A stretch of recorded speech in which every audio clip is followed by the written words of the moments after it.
তখন ঠিক সেই সময় আমি এই ভিডিওটা দেখবো।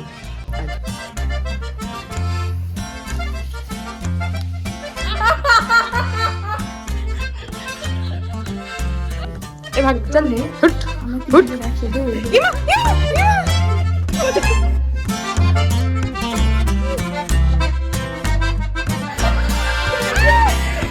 হ্যালো, গুড মর্নিং সবাইকে, ওয়েলকাম টু শাইনিমাস ব্লগ। আজকে আমার একটা গুরু দায়িত্ব, সেটা হচ্ছে আমার হাতের কই মাছ খেতে জেঠুরা খুব ভালোবাসে।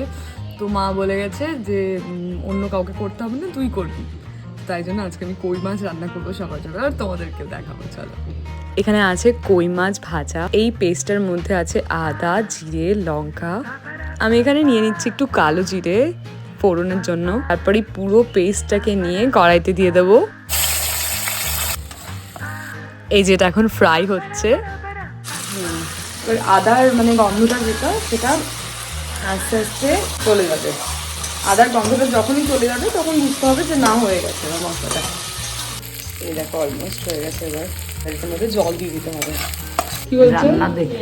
রান্না দেখি কেবে করে রান্না করতেছো দেখি। সেন্ট বাড়িয়েছে ভালো, জল দিয়ে দিচ্ছি। হ্যাঁ বলো। জল একটু বেশি লাগবে। যখন এরকম ফুটতে শুরু করবে তখন মাছগুলো সবকটা দিয়ে দেবো। মাছগুলো একসাথে দিয়ে দেবো। গ্যাসটাকে করে দেবো একদম সিমে। কই মাছ দেখলেই আমার একটা গল্প মনে পড়ে, জানো আছি? আমি তখন জেঠুর হয়েছে তোমার বিয়ে, বাট বিয়ে না, জেঠুর তখন ওই একটা হার্টের প্রবলেম হলো না, সবাই ব্যাঙ্গালোর যাওয়ার জন্য আমাদের কলকাতার বাড়িতে এসেছিল। তো এবার তখন আমি রান্না কিচ্ছুই করতে জানতাম না, কিছুই না, শুধু চা। এইবার আমাকে বাবা 30 খান কই মাছ এনে দিয়েছে, দিয়ে বলছে যে রান্না কর। বাবা আমাকে জিজ্ঞেসও করেনি, জানেও না যে আমি আদৌ করতে পারি কি পারি না। এবার আমি দেখছি যে এতজন মানুষ, আমি তো না বলতে পারবো না। হ্যাঁ মানে আমি যদি এখন বলি যে আমি পারি না রান্না, সেটা মানে খুব খারাপ হবে, কেউ খেতে পারবে না। বাবা না জেনেই নিয়ে চলে এসেছে সেটা। দিয়ে আমি সেই ইউটিউব দেখে দেখে, এখন তো ইউটিউবে সব থাকে রান্না টান্না, দিয়ে ওই ইউটিউব দেখে দেখে 30 খান কই মাছ দিয়ে প্রথম রান্না শুরু করেছিলাম। এত ভালো খেয়েছিল যে আমাকে ভেবেছি বোধহয় আমি তো কবে থেকেই রান্না জানি। তারপরে মাকে আমি পরে বলেছি যে জানো মা, আমি প্রথম দিন এরকম রান্না করলাম, আর সবাই বলছে যে দারুণ রান্না করি, দারুণ রান্না করি। সেজন্য মা বলল, ওই জন্যই তো মা সবসময় তেলকই করলেই আমাকে বলে, তেলকইটা সবাই খুব ভালোবাসে। তাই মনে হচ্ছে এবার হয়ে গেছে, খুব ভালো গন্ধ এসছে।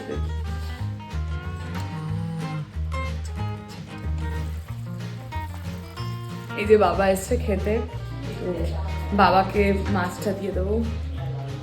বাবা আজকে কিন্তু একটু ঝোল ঝোল আছে, দেখো কেমন আছে, অপূর্ব ভালো। তো এই যে আমার স্নান টান সব ডান, অলরেডি প্রায় 3টে বেজে গেছে। বাবার কাছে প্রচন্ড ওয়াক হবো এবার, দেখে নিচ্ছে। তার আগে তো বাবার অফিস যেত, আজকে তো ছুটি। এবার এডিট করতেও দেরি হচ্ছে, আমি কি করবো, আমি রাতে করতে পারছি না, রাতে আমার মাথা কাজ করছে না। তো যাই হোক, এবার খেয়ে নেবো। আজকে আমার বাড়িতে শেষ দিন, আবার কবে আসবো ঠিক নেই। তো মনটা একটু খারাপ খারাপ করছে। আমি প্রায় 8 বছর হলো বাড়ি থেকে বেরিয়েছি। তো যখন বাড়ির বাইরে যাবে তখন বুঝতে পারবে বাড়িতে থাকার মর্মটা। হয়তো আমি প্রতিদিন বিরক্ত হয়ে যাচ্ছি যে সুলেখা মাসি আমাকে বলতে বেলা করে কেন খাচ্ছিস, এই খেতে আয় খেতে আয়, বাবা বকছে মা বকছে। তখনও যখন বাড়িতে থাকতাম তখনও হয়তো একটু একটু বিরক্তি লাগতো এগুলোতে, কিন্তু বাড়ির বাইরে যখন গেছি, একা থেকেছি, তখন মনে হয়েছে যে মানে এই ছোট ছোট কেয়ারগুলো যখন তোমার জন্য কেউ করে না, বিশেষ করে কাজের ক্ষেত্রে যখন যাই, যখন কেউ জিজ্ঞেস করে যে খেয়েছিস তো তুই, মানে এইটুকুই মনে হয় যে তার মানে কি ওরা আমাদের জন্য ভাবছে। তো বাড়ির বাইরে থাকাটা সত্যি একটু কমফোর্টেবল তো নাই। যারা বাড়িতে আছো, এখনো বাড়িতে থেকে কাজ করতে পারছো, তারা ভালো আছে। আমাদেরও হয়তো কিছু না কিছু সমস্যা আছে, প্রত্যেককে কিছু না কিছু সমস্যার সাথে ডিল করতে হয়, কিন্তু এখানে তোমাকে না কেউ থাকবে বলার জন্য যে এটা করলি তুই ঠিক আছিস, এইটুকু বলার জন্য থাকবে। তো হয়তো বাড়ির বাইরে সবসময় থাকে না। যদিও আমি যেখানে থাকি, মানে কলকাতায় আমাদের বাড়িতে, সেখানে আমার দিদি বোন বান্ধবী মাঝে মধ্যে যাই ভিজিট করে। তবে এটা তো এখন তোমরা দেখছো, এর আগেও মানে যতগুলো বছর আমি কলেজ লাইফে কাটিয়েছি আমি একা থেকেছি। তো সবটা তো এরকম ছিল না, তোমরা এখন থেকে দেখতে পাচ্ছ। তো আজকে আমি যেটা করব, আমার যেহেতু আজকে লাস্ট দিন বাড়িতে, তাই জন্য আমি আমার বাড়ির বিভিন্ন ছবি বা অন্য কোনো মেমোরি যেগুলো আমার চাইল্ডহুড মেমোরি ছিল সেগুলো তোমাদের সাথে অল্প অল্প শেয়ার করব। এই প্রত্যেকটা জিনিসের সাথে আমার মেমোরি জড়িয়ে। আগের পোস্টারটার গোটা কলকাতা শহর জুড়ে হোর্ডিং বেরিয়েছিল, মা কোথা থেকে একটা পেয়েছিল নিয়ে চলে এসছে। আর এই যে সেকেন্ড যেটা দেখছো সেটা একটা পেপার কেটে মা এখানে রেখেছে। কলেজের ফার্স্ট ইয়ারে আমার দিদির উদ্যোগে সব বন্ধু বান্ধবরা মিলে এটা আমাকে দিয়েছিল। এটা তো জানোই আমার মা আর আমার বাবা একদম স্পেশাল মানুষ দিয়েছিল, যেই না দিয়েছে মা সঙ্গে সঙ্গে দিদি ভাইয়ের সাথে মা বাবার এরকম একটা ছবি এনে রেখে দিয়েছে। আর এটা যেটা দেখছো রিসেন্ট একটা আবৃত্তি উৎসবে আমাকে সংবর্ধনা দিয়েছে। এই বাড়িটা যেন একসময় পুরো ভরা থাকতো, প্রচুর লোক, এখন একদম ফাঁকা হয়ে গেছে। পুরো ক্লাস 12 অব্দি আমরা এই ছাদে এসে কত গল্প করতাম শীতকালে। সারা বাড়ি জুড়ে থাকতাম ঠাম্মা, আমি আর ছোট কাকি, বাকি সবাই ওয়ার্কিং ছিল, তাই আমি আর কাকি মিলে দুপুরের খাবারটা এখানে নিয়ে চলে আসতাম আর রোদে বসে বসে পড়তাম, দুজন খেতাম, চা খেতাম, অনেক গল্প করতাম। আর এই দেখো আমাদের বাড়ির সামনে একটা পুকুর, আর এই রাস্তাটা জুড়ে আমরা হই হই করে খেলে বেড়াতাম। এই যে নীল বাড়িটা দেখছো ওটা তখন ওখানে ছিল না, ওখানে ছিল মাঠ, ওটা ছিল আমাদের খেলার জায়গা। আর ছোটবেলায় এই ছাদে উঠবো বলে আমাদের কি বায়না জানো। কাকি যখন প্রথম প্রথম বিয়ে করে আসে তখন এই জায়গাটায় বসে আমরা সবাই খেলনাবাতি নিয়ে খেলতাম। দেখো তোমাদের সাথে কত কত মেমোরি শেয়ার করলাম। কিরকম একটা ইমোশনাল হয়ে যায় যখনই বাড়ি আসি, যতই যা রাগ হোক না কেন, কিছু মানুষের সাথে মনোমালিন্য হোক বাড়িতে, কিন্তু বাড়ি তো বাড়িই হয় না। আমাদের এই ছাদে কিন্তু খুব সুন্দর ছবি ওঠে জানো। এবার চলো তোমাদের নিয়ে যাবো আমাদের নিচের ঘরে। এই ঘরটা ছিল আমার খুব প্রিয় একটা ঘর, কাকি আর কাকার প্রথম বিয়ে হয়ে এই ঘরেই উঠেছে। আর কাকি যেহেতু একটু কম বয়সে বিয়ে হয়, কাকি ছিল আমাদের সঙ্গী। ছোট থেকে সারাদিন এই কাকির ঘরেই পড়ে থাকতাম। আর এই জানলা দিয়ে কি সুন্দর যে রোদটা ঢোকে। এইটা ছিল আমাদের পড়ার ঘর। যেহেতু আমরা প্রায় 6 ভাই বোন ছিলাম, পড়া তো কিছুই হতো না। বাবা যে এই সিঁড়িটা দিয়ে ধপ ধপ করে উঠে আসতো, আমরা সবাই গল্প ছেড়ে পাগার পার যে যার মতো বই খুলে বসে পড়তাম। আমার বাবাকে এখন যতটা হাসি খুশি দেখছো, বাবা কিন্তু তেমনটা একেবারেই ছিল না, খুব রাগী ছিল। এই দেখো এটা আমার দাদু। এখানে বাবা মার একটা বিয়ের পরে ছবিও পেয়ে গেলাম, দেখে নাও। এইটা আমার কাছে খুব স্পেশাল জানো। ক্লাস 9 অব্দি আমি পড়াশোনা একেবারেই করতাম না, তাই ভালো থাকার কোনো প্রশ্নই নেই। কিন্তু যে 3 বছর ভালো করে পড়েছিলাম, আমি এইচএসে টপ করেছিলাম। এখানে আমার খুশির থেকেও বেশি দেখেছিলাম বাবা মা খুশি হয়েছে, আর বাবা মার খুশি দেখেই আমি খুশি হয়েছিলাম। যখন লাইফে কিছু টাইম আসে যে আমরা ভুলেও যাই যে আগেও আমরা কিছু অ্যাচিভ করেছি, কিছু পেয়েছি, তখন ঠিক সেই সময় আমি এই ভিডিওটা দেখবো, তার জন্য এটা করে রাখলাম। তোমাদেরকে দেখাচ্ছিলাম না আমাদের খেলার জায়গা, বাচ্চাগুলোর আওয়াজগুলো শোনো। এটা দেখে কি তোমরা আমায় চিনতে পারছো? এটা আমি আর তিতির। আমাকে দেখো মা ছোটবেলায় কিরম করে সাজিয়ে দিত।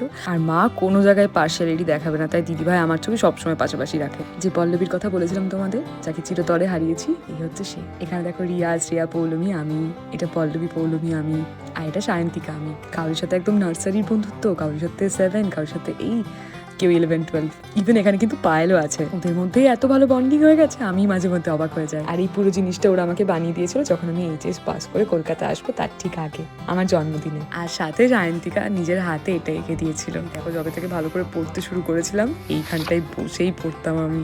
বিকেলবেলায় বাবা আবার দিয়ে গেল এক কুচি পেয়ারা। ইয়ে দাও না পিঠে।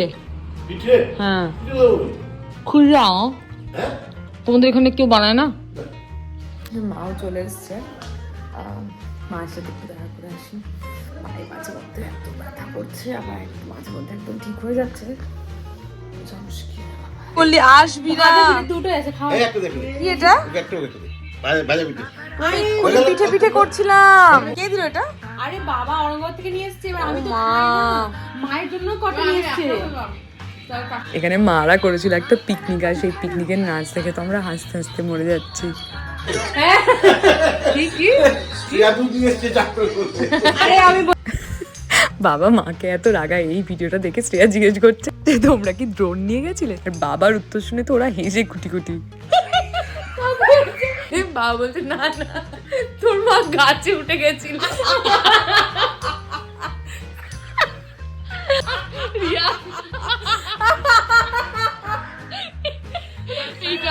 এইটা আমার বেস্ট মোমেন্টে যাবে।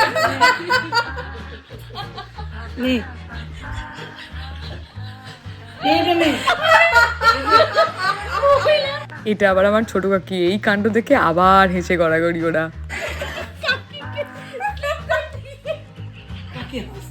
বিকাল হলে চা না খেলে আমার মানে খেতে সন্ধ্যে হবে ওই দেখ। মা সকালে লুচি খাওয়ার কথা জিজ্ঞেস করছিল, আমি ভাবলাম এরা বোধহয় বলবে খাবো না, তারপরে দেখছি বাসি লুচি খেতে এরাও খুব ভালোবাসে, তাই শ্রেয়া, রিয়া, আমি, বাবা সবাই মিলে খেলাম বাসি লুচি আর ফুলকপির তরকারি। আরো ফ্লেভার হয়েছিল। কে করেছিল? শেয়ার করেছিল। তুমি তো বাবাদেরকে দিয়েছিলি কালকে? আমার লাল বাকি সবার ছোট্ট করে দিবি আমাকে একদম। চলো চলো করে কোথায় নিয়ে গেল দেখে তো আমি। বহু আবদার করে করে বাবা বাইরে গেল ঠান্ডায়, আর আমাদের জন্য এনে দিল চপ, আর এখানকার চপ যে কি ভালো, কেউ এখানে এলে চপ খেয়েও আমাদের মুর্শিদাবাদের চপ বেস্ট। দেখো মা কি সুন্দর রাতে আমাদেরকে বিরিয়ানি সাজিয়ে দিয়েছে। বিরিয়ানিটা আমরা এনেছিলাম ব্যঞ্জন থেকে, আর মা করেছিল চিকেনটা, এত ভালো হয়েছিল খেতে। ভালোভাবে খেতে টাটা। শ্রেয়া টাটা। দেখো আমার বন্ধুরা চলে যাচ্ছে, আমি চলে যাবো কালকে আমার সঙ্গে দেখা করতে এসেছি। আমার হ্যালো ফ্রেন্ডস, আমার বন্ধুরা চলে যাবে, আমি কালকে চলে যাবো, তো তাই বন্ধুরা দেখা করতে এসেছিল। মা ছাড়লো না, একটু বিরিয়ানি করো, মা আবার চিকেন রান্না করে খাওয়ালো। চিকেনটা খুব ভালো হয়েছিল। টাটা। একটু ভালো করে দেখিয়ে দে। দিন পর আবার দেখা হবে। এ ভাগ চল হুট হুট। একসাথে হয়ে যায়।